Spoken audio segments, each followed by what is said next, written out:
The following podcast is a deep, shallow dive production. And you're going to love it. Okay, let's go. Tom also lost $30 million in crypto. Tom, how did you fall for that? I mean, even Gronk was like, me know that not real money. Happy Tuesday, everybody. All right, that was Nikki Glaser. That was the funniest joke of the entire Tom Brady Netflix roast. I mean, even Gronk was like, me know that not real money. I mean, that was hilarious. She kind of like moved around like a monkey and she's like, me know that not real money. That was very funny. Very funny, Nikki Glaser.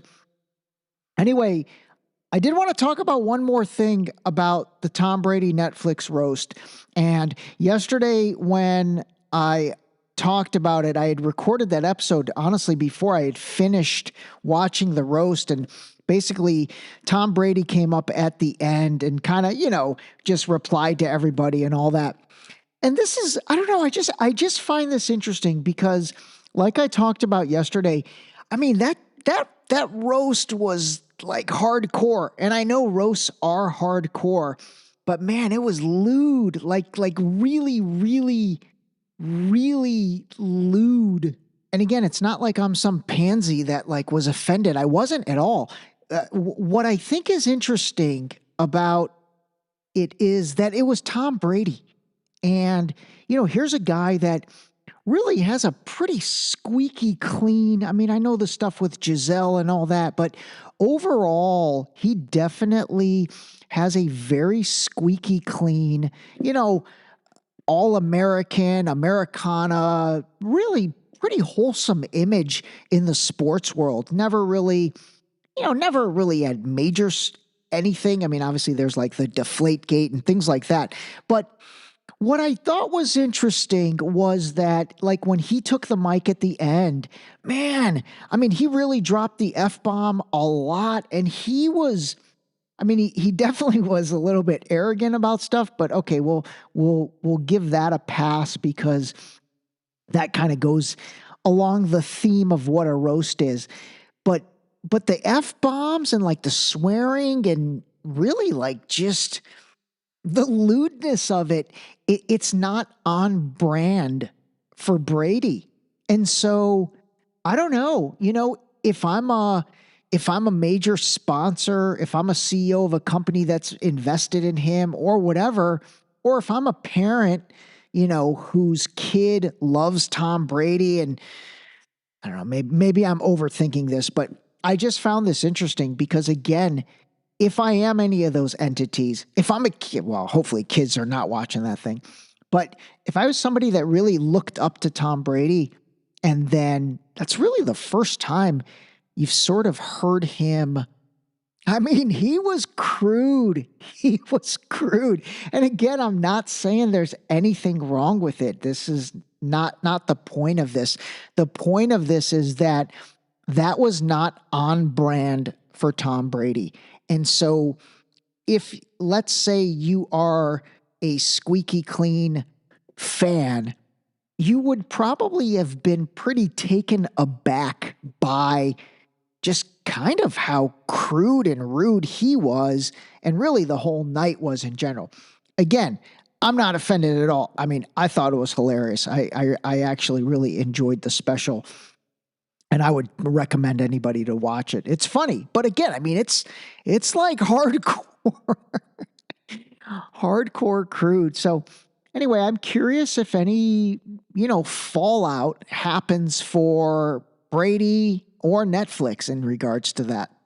And then the last thing on that, the one time Brady, well, he got up a couple times and like walked over to whoever was presenting. But when Jeffrey Ross talked about Robert Kraft and a massage joke, that was actually pretty funny. Brady got up, walked over to him, and it got caught on a hot mic where he's like, don't say that shit again. So he basically like told him, hey, no Robert Kraft massage jokes. And that joke was in reference to Kraft being arrested in 2019 on charges of soliciting sex from a prostitute during an encounter at a Florida day spa. That was pretty funny. Kraft was drunk though, man. Or I guess maybe he's just old, but man, he came off kind of drunk. And then I do think the beef between him and Bill Belichick actually was real. So anyway, just closing thoughts on that. Nothing, again, this is not like anything major. I just was a little bit surprised at Brady's sort of rant and all of that. And again, I get it. I do. I just think it was not on brand. And so I'm curious if that, goes anywhere. I was talking to my friend Allison about it, and she asked a very good question. She's like, why do you think he did it? And I was like, that is a good question, actually. Because again, I mean, it was pretty brutal. And so initially I thought maybe, I don't know, maybe he wanted to come off more relatable and make himself a little more relevant as he is beginning to, I think he's going to be a broadcaster on Fox this coming season in terms of the NFL season. And then who knows, maybe he needed a quick injection of cash. I don't know. But honestly, after watching it, I don't know if it really accomplished the first two. I don't know if it really accomplished making him more relatable and then also bringing up his relevance again. I mean, kind of did on the relevance. Who knows? Maybe he got paid a good chunk of money, and after losing all that crypto stuff, I don't know. But anyway, pretty interesting overall. And I will say the best part about it is it makes you realize whether you're Tom Brady, Ray Dustar, or any other dude, you're a knucklehead. Like, men are knuckleheads. We are. And hey, that's awesome, actually. I love that. No, I really do love the fact that even the best part about it to me was just like, doesn't matter who you are. People are the same. Seriously, people are the same. Tom Brady is as crude and lewd as I am and as all my buddies are and everybody. So like, that is good, actually. Maybe that's like step one in people not putting, whether it's a celebrity, an athlete, a politician, whomever, like, don't put people on pedestals. They're literally the same as you. That was apparent in that roast. That was like no different than like me, and if my buddies would roast me, which I will never let happen. Oh my God, that would be brutal. All right, moving on. So I'm going to do something cool today. Kind of, I think I've done it once before in terms of having a voice companion conversation, but this time, instead of using ChatGPT, I'm going to introduce you guys to another AI chatbot.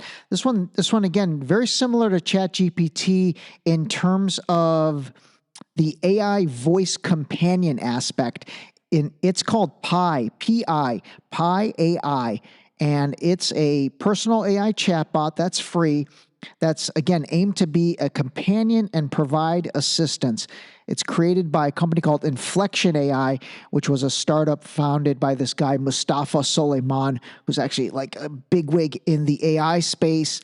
And then Reid Hoffman, the founder of LinkedIn, ironically. Oh man, LinkedIn making some appearances on the DSD. But this also uses this large language model technology. And so it's been trained with like, oh my God, large millions, if not billion amounts of data and human dialogue and all that. So this is another one. It's a little bit different than ChatGPT in the sense that this one, you're for the most part, you're talking to it. And so I'm going to do that, and I'm going to use it to basically talk about the Nakba, which the Nakba was, the major event in the Israel-Palestine area that took place in 1948. And it was really right after President Harry S. Truman gave that big speech, which I've played a couple times. And so this is definitely one of the, if not the, actually, maybe even the defining moment in terms of all the backstory of that region, which not many people know about, collectively. I still am amazed when I talk to friends about the ongoing situation there, and they really think this all started October 7th. So anyway, let's give this a try. I'm going to basically talk with it through my iPhone, and then I'm going to record the conversation on my iPad. Hey, Pi, how are you? Okay, listen, can you explain to me what happened in Palestine that is referred to as the Nakba? Absolutely. The Nakba, which translates to catastrophe in Arabic, refers to the mass displacement and dispossession of Palestinians during the 1948 Arab-Israeli War. It was a traumatic and violent event in which approximately 3/4 of all Palestinians were forcibly removed from their homes and lands. The Nakba was carried out by Zionist paramilitary groups who launched large-scale attacks aimed at the mass expulsion of Palestinians. This ethnic cleansing created a refugee crisis that has persisted to this day, with millions of Palestinians still living in refugee camps and in exile. The Nakba is a critical moment in the history of the Israel-Palestine conflict and has had a profound impact on the lives of Palestinians and their descendants. It is an event that continues to shape the political and social landscape of the region and remains a source of deep trauma and pain for the Palestinian people. Okay, wow, that was informative, actually. Thank you. By the way, I'm recording this on my iPad while I'm talking to you on my iPhone. It's kind of a pain. Do I have the ability to just download what you're saying as like an MP3 file? You're welcome. Unfortunately, I don't have the ability to send or receive files at this time. But if you'd like to reference this information later, you could always screenshot our conversation or copy and paste the text into a document for future use. I'm sorry I can't be more helpful in this case. No, that's okay. Thanks. I understand. Listen, I'm not perfect either. You're welcome. I'm always happy to help, even if there are some limitations. If there's anything else you're curious about or want to discuss, please don't hesitate to ask. I'm here for you. Actually, I do have a question. Do you know anything about the Deep Shallow Dive podcast? Yes, I do. The Deep Shallow Dive podcast is a show hosted by Ray Doustar. It focuses on discussing current events from the past and present, with the goal of uniting people under the truth. Each episode features what Ray calls a deep, shallow dive, where he breaks down complex political and social issues that impact our daily lives, even if we may not realize it. It sounds like a thought-provoking podcast that aims to spark conversations and encourage critical thinking. Have you listened to any episodes? Wait, I shut it off for a second. That was pretty hilarious. Pi experienced puberty midway through that. Each episode features what Ray calls a deep, shallow dive, where he breaks down complex political and social issues. Oh my God, that was hilarious. Like his/her voice or her/his voice changed like in the middle of that sentence. That was pretty interesting. All right, so I won't play this part to you, but I'll tell you what happened. So I basically said, yeah, I really like it. Are there any episodes you think are good? And then it basically gave me a variety of episodes, pretty interesting. And I think it scraped it from the episodes that I have on the website that basically are DSD exclusives. They're like highlighted on the website. Yeah, that's exactly what it did. So it looks like it scraped those and talked about how these are a wide range of topics. Anyway, that was pretty interesting. And then I asked it, where can I listen to the Deep Shallow Dive? It gave a very, very concise answer that says you can listen on Apple Podcasts, Spotify, Google Podcasts, Stitcher, YouTube, and all of that. So that was pretty interesting. So let me play the rest of it, because this part's actually kind of funny the way it ended. That's great, Pi. Thanks so much. I really appreciate it. You're very welcome. It's my pleasure to help you out and share some information about this great podcast. Feel free to reach out anytime you need assistance or have more questions. And don't forget to keep diving deep into those shallow waters. Ha! I see what you did there. All right, I see what you did there. All right, good job. All right, dog. I'll catch you later. Ha ha ha. Glad you caught that. Thanks for the chat, Ray. Keep on listening and expanding your knowledge with the Deep Shallow Dive podcast. Take care, and I hope to talk to you soon. Peace out. All right, there you have it. That was Pi. That's pretty interesting. I find it fascinating how they've programmed these chatbots and this AI with some humor too. And it really understands the humor in context. You know what I mean? It took the oxymoron of Deep Shallow Dive and really made a good joke out of it. That's pretty interesting. So anyway, that's Pi, similar to really the functionality on ChatGPT that allows you to have a conversation. I mean, again, I'm sharing this stuff because I think it's interesting. And obviously, I think this is definitely a wave of the future for sure. And in many ways, the future is already here. In regards to, what took place in Palestine with the Nakba in and of itself, I am doing a little more research on that. But, I thought that was a good way to maybe just introduce that event, because again, that was another absolutely pinnacle, tentpole event that helps explain, the ongoing situation there, which by the way is heating up. It's really heating up. Yesterday Hamas accepted the ceasefire proposal, and I'll get some more information on that. But at the same time, Netanyahu now is like, I don't care if there's a ceasefire. I'm going to continue to bomb Rafah, and I'm going to continue to kind of, take my pound of flesh. So definitely heating up a little bit.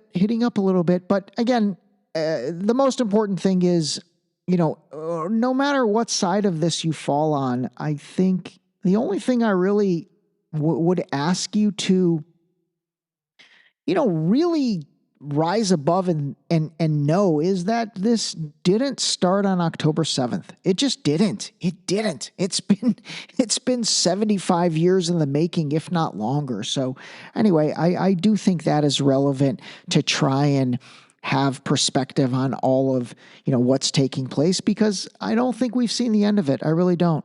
But, we'll take this stuff in pieces and we'll try and not to, get overwhelmed as we continue our exploration of knowledge.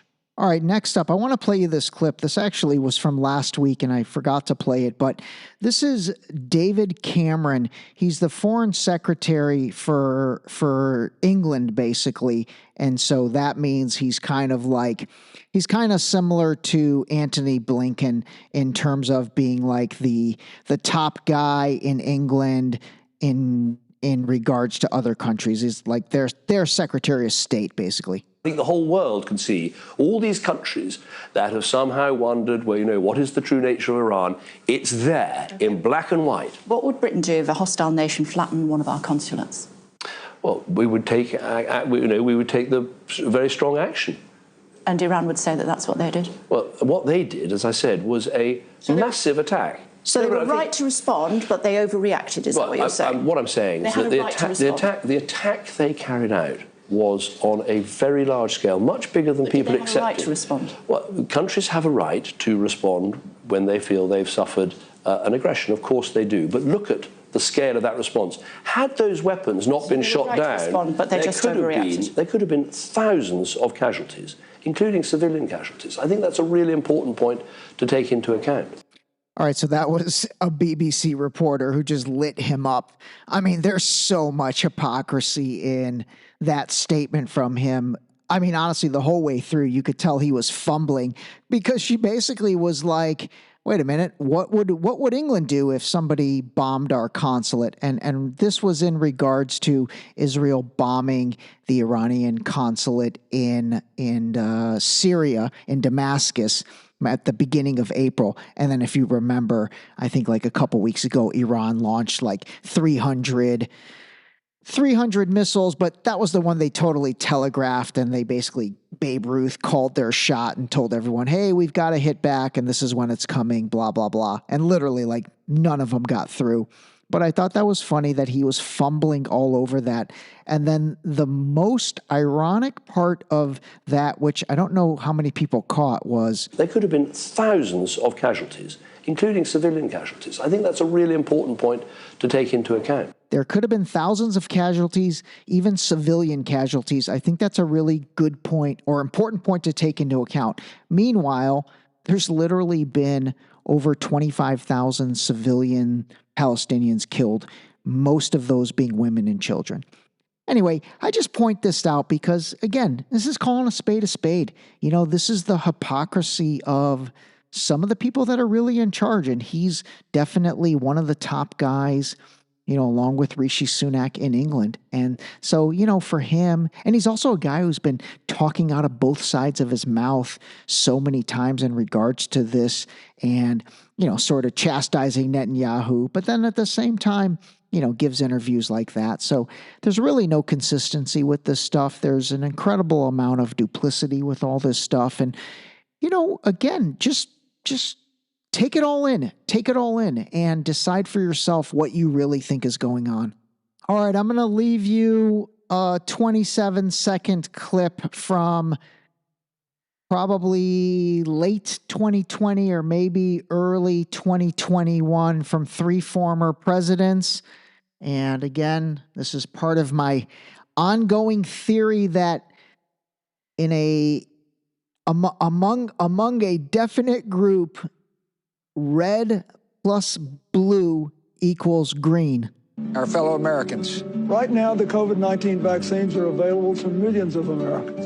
And soon, they will be available to everyone. The science is clear. These vaccines will protect you and those you love from this dangerous and deadly disease. They could save your life. So we urge you to get vaccinated when it's available to you. That's the first step to ending the pandemic and moving our country forward. It's up to you. The ending was terrific. This episode was brought to you by the new book, Deep Shallow Dive Into You, available now on Amazon in hardcover, paperback, as well as via Kindle. Pick up your copy today of Deep Shallow Dive Into You, a guide to having a more authentic relationship with yourself. Turns out it is indeed true. Bro wrote a book.